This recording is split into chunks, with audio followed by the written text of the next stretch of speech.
We're going to open up our transgender hormone replacement services to patients who are under 18. My voice dropped almost immediately on testosterone. So that's a permanent change. The other thing that testosterone does that's permanent is facial hair.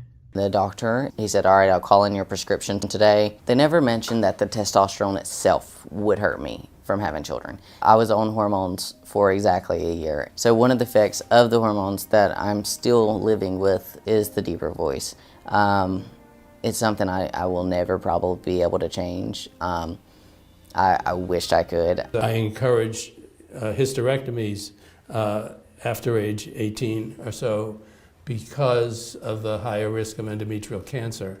Severe liver dysfunction is a possibility, high blood pressure, increased risk of different cancers like breast, uterine, ovarian cancer. I started to experience liver and kidney failure. However, I was not prepared or told even that kidney and liver damage could be related to cross-sex hormones. The doctor told me, you've developed a rare blood disease. Your blood's starting to thicken.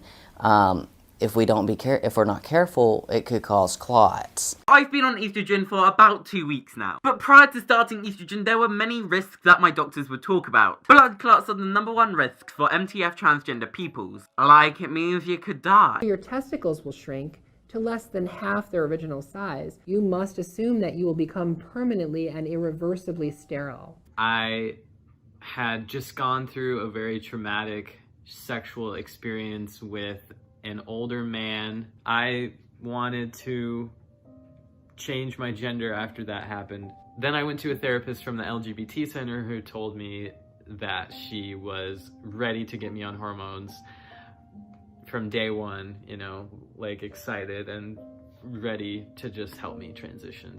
I was just living so like disconnected from my body and so disconnected from who I really was. If I had friends and had meaningful relationships with people outside of the internet, I know that I would have been able to reconcile my female identity with myself the way that I was. I've been left with a man's voice, and this is potentially something I will have for all of my life because of the decision that I made when I was 16 and 17. I didn't really have dysphoria very much in my youth. It started sprouting seeds of it around puberty when I was trans. Nothing worked down there well. Like, it shrank a lot and everything, just nothing worked properly, and it was painful. It just got to the point where enough's enough. I'm just a dude in a dress. My body is probably still a little shaped masculine from all the testosterone rearranging, and there are just many changes that come from it that you would never expect in a million years.